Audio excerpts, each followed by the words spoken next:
فمنهم من قضى نحبه ومنهم من ينتظر وما بدلوا تبديلا ليجزي الله الصادقين بصدقهم ويعذب المنافقين إن شاء أو يتوب عليهم إن الله كان غفورا رحيما ورد الله الذين كفروا بغيظهم لم ينالوا خيرا وكفى الله المؤمنين القتال وكان الله قويا عزيزا جاهدين في غزة اللهم فرج عنهم ما نزل بهم اللهم عجل نصرك لهم اللهم يا سامع النجوى ويا كاشف البلوى ويا منتهى كل شكوى يا سامع الصوت يا سابق الفوت يا كاسي العظام لحما بعد الموت نسألك إلهي بأسمائك الحسنى وصفاتك العلى أن تفرج عن أهلنا في غزة اللهم إنهم جياع فأطعمهم إنهم عراة فاكسهم إنهم واقفون على ثغر الأمة فانصرهم اللهم إن تهلك هذه العصبة فلن يجاهد في سبيلك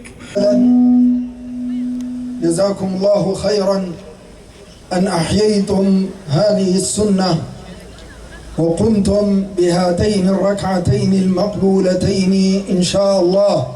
Birincisi değerli kardeşler, sizler unutulmuş hale gelen bu sünneti ihya ettiniz ve 2 rekat gece namazı kunut eşliğinde kıldınız. وقد قال نبينا صلى الله عليه وسلم عليكم بقيام الليل فإنه مرضاة لربكم ومطردة للداء عن أجسادكم وسنة الصالحين من قبلكم. Doğrusu Allah Resulü sallallahu aleyhi ve sellem şöyle buyurmuştur. Gece namazını ifa ediniz.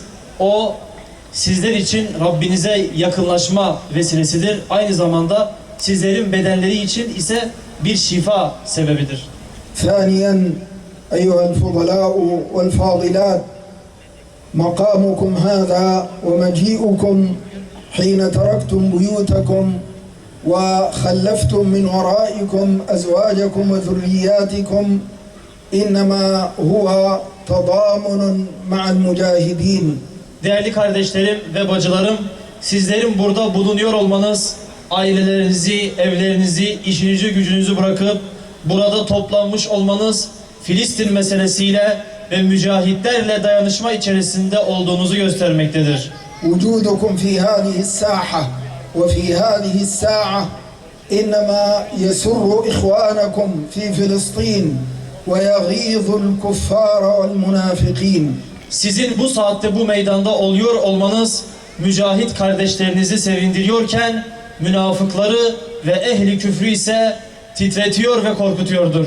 وأنتم في ذلك مأجورون مشكورون ذلك بأنهم لا يصيبهم ظمأ ولا نصب ولا مخمصة في سبيل الله ولا يطؤون موطئا يغيظ الكفار ولا ينالون من عدو نيلا إلا كتب لهم به عمل صالح إن الله لا يضيع أجر المحسنين. Bu anlamda değerli kardeşler, sizler bu meydanda bulunmakla inşallah ecrinize nail oldunuz.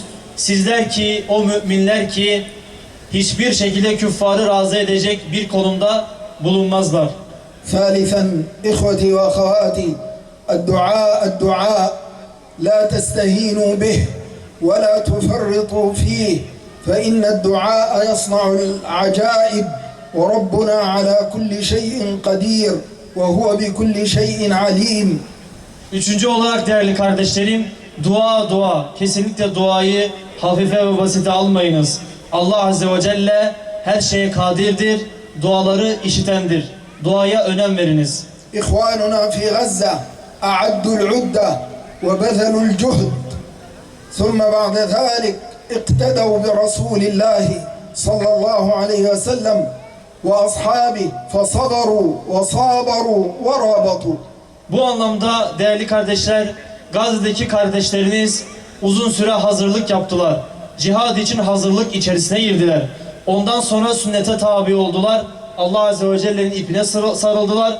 Allah Azze ve Celle'ye dua ettiler ve ribat tuttular. وقد كان من هديه عليه الصلاة والسلام أنه بعد أن يهيئ أصحابه ويشحذ هممهم ويقوي عزائمهم يلجأ إلى ربه بالدعاء. Doğrusu bu Allah Resulü sallallahu aleyhi ve sellemin adeti ve sünnetidir zaten. Allah Resulü sallallahu aleyhi ve sellem müminleri, sahabeyi cihada hazırladığı zaman onları hazırlar. Ondan sonra onlarla beraber Rabbine yönelirdi. وكان من دعائه عليه الصلاة والسلام اللهم منزل الكتاب ومجري السحاب وهازم الأحزاب اهزمهم وانصرنا عليهم. Ve Allah Resulü sallallahu aleyhi ve sellemin ettiği dualardan bir tanesi de şuydu: ey bulutları yürüten, ey kitabı indiren, ey Rabbimiz o küffar ordusunu yerle yeksan eyle, onları hüsrana uğrat derdi. إخواننا في غزة لا يواجهون عدوا واحدا وإنما يواجهون عالما ظالما تكالب فيه الكفار والمنافقون على هذه البقعة الصغيرة وعلى هذا العدد اليسير وعلى تلك العصابة المؤمنة. Bu anlamda Gazze'deki kardeşlerimiz sadece bir düşmanla karşı karşıya değiller. Bilakis birçok düşmanla karşıya karşıyalar. Zalim ve acımasız olan tüm dünya emperyalizmi onlara karşı birleşmiş vaziyettedir.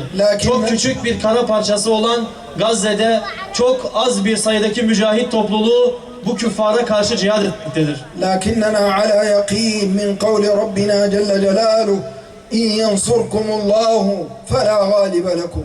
Fakat değerli kardeşler, bizler şunu yakini olarak biliyoruz ki Allah Azze ve Celle'nin ayette belirttiği üzere siz Allah'ın dinine yardım ederseniz Allah da size yardım eder. Bizler buna yakini olarak iman ediyoruz.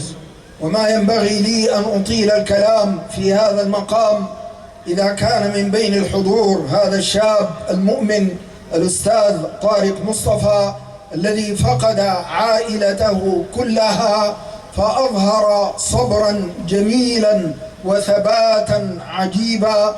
أسأل الله عز وجل أن يعظم أجره وأجر المجاهدين جميعا. Bu anlamda değerli kardeşler, çok fazla burada vaktinizi alıp sözü uzatmak istemiyorum.